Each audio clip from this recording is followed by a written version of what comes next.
حیض اس خون کو کہتے ہیں جو خواتین کو ہر ماہ مقررہ اوقات میں کسی سبب کے بغیر از خود آتا ہے، یعنی ایک فطری طریقہ ہے۔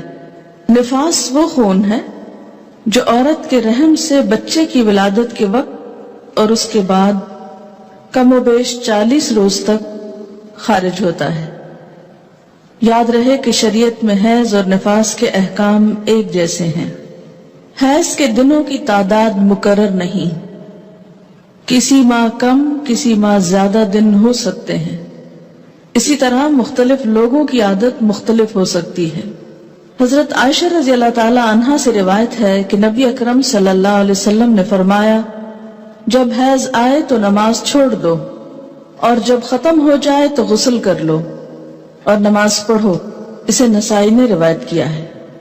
حالت حیض میں عورت کا جسم اور کپڑے دونوں پاک ہوتے ہیں، یعنی جسم، اس میں کوئی بظاہر ناپاکی نہیں ہوتی۔ مثلا ہاتھ پاک ہے، اگر عورت آٹا گوندنا چاہے تو آٹا ہاتھوں سے ناپاک نہیں ہو جائے گا۔ اگر پانی پیے تو اس کا بچا ہوا پانی ناپاک نہیں ہوگا۔ اگر کسی چیز کو چھو لے تو وہ چیز ناپاک نہیں ہوگی۔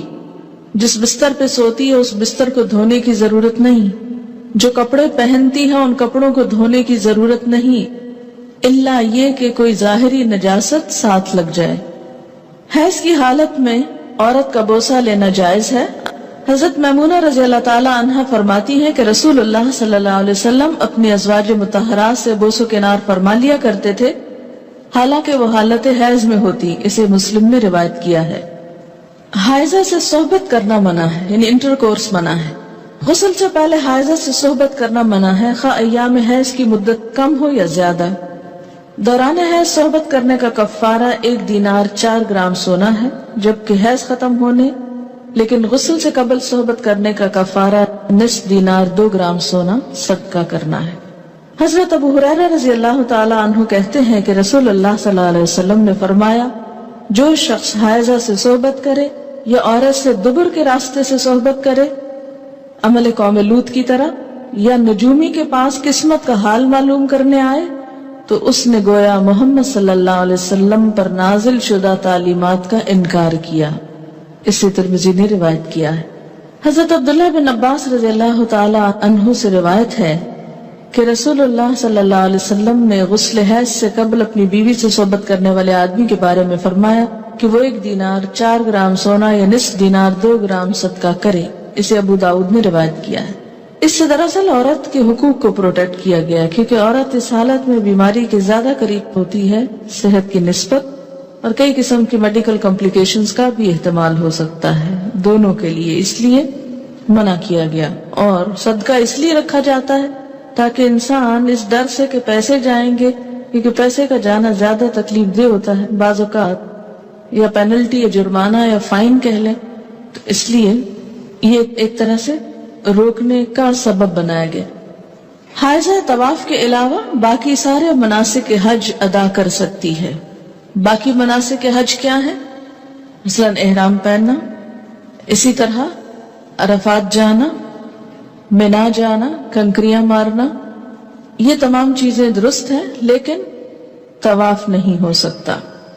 شروع میں صحیح ہو سکتی تھی، لیکن چونکہ اب وہ مسجد کا حصہ ہو گئی ہے اس لیے صحیح کرنا بھی درست نہیں۔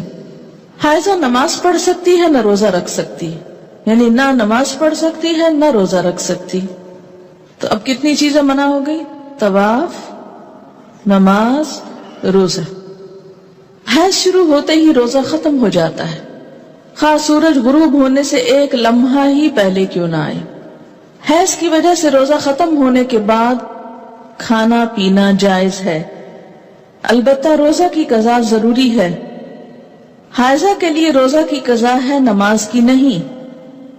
ہمارے یہاں عام طور پر یہ خیال پایا جاتا ہے نا کہ اگر پیریڈز آ بھی جائیں تو روزہ نہیں توڑنا چاہیے اور کچھ کھانا پینا نہیں چاہیے، اس دن کا ہو جاتا ہے۔ یہ خیال غلط ہے۔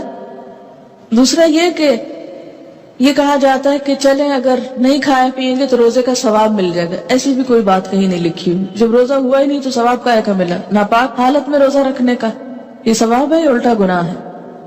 یعنی ناپاکی میں کس نے روزہ رکھنے کو کہا؟ اور جب روزہ ہی نہیں تو کھانا پینا کیوں حرام کر لیا اپنے اوپر؟ یہ دین میں خود ساختہ پابندیاں ہیں. بہت سے لوگ بسا اوقات عورتوں کو پرووک کرتے ہیں یہ کہہ کر دیکھو اسلام نے تمہارے ساتھ کیسی زیادتی کی، اور اسلام میں تو عورت کو کوئی حیثیت ہی نہیں دی گئی، اس کے دین میں بھی نقص بتایا گیا. تو نقص اور نقصان کمی کے لیے ہے، کسی عیب اور خرابی کے لیے نہیں. اب آپ دیکھیے کہ نماز میں تو کمی ہوتی ہے، لیکن اس وقت میں جو ایک تکلیف کی یا اذیت کی کیفیت ہوتی ہے اس کا صلہ بھی ملتا ہے، کیونکہ اللہ تعالیٰ نے لکھ دیا نا یہ.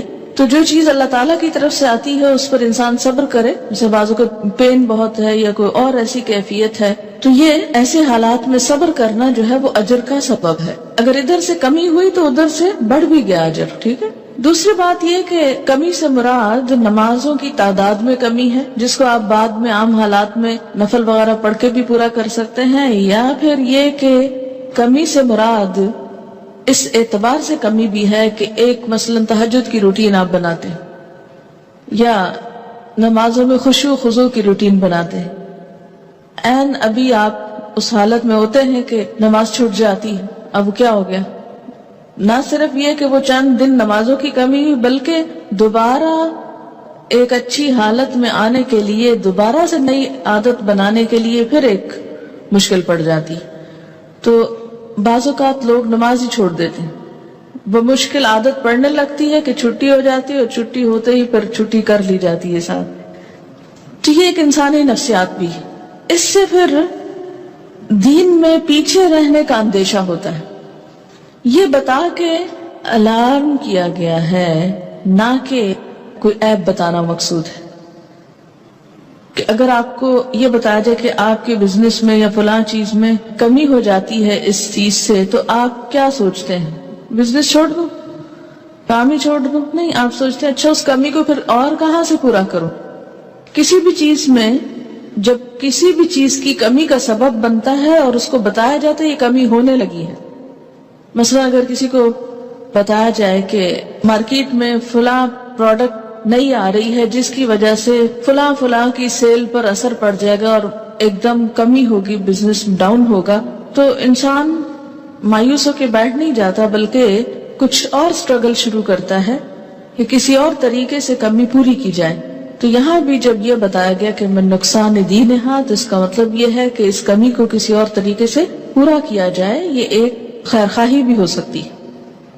اگر کوئی عورت رمضان میں فجر کی اذان سے پہلے حیض سے پاک ہو جائے اور غسل کا وقت نہ ہو تو پہلے روزہ رکھ کر بعد میں غسل کر سکتی.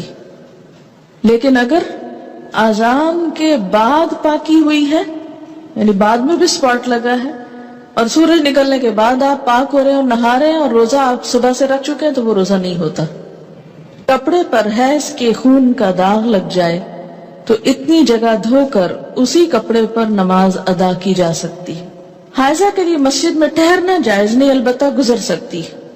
حالت حیض میں جائے نماز کو ہاتھ لگانا، جائے نماز پر بیٹھنا، ذکر کرنا اور تسبیح اور تحلیل نیز دعا وغیرہ کرنا جائز ہے. یہ بعض اوقات لوگ تسبیح نہیں اٹھاتے یا جائے نماز نہیں اٹھاتے، تو یہ بات درست نہیں. حضرت ام عطیہ رضی اللہ تعالی عنہا سے روایت ہے کہ رسول اللہ صلی اللہ علیہ وسلم نے حکم دیا کہ دونوں عیدوں کے دن ہم حیض والی اور پردہ نشین یعنی تمام عورتوں کو عیدگاہ لائیں تاکہ وہ مسلمانوں کے ساتھ نماز اور دعا میں شرکت کریں. البتہ حیض والی عورتیں نماز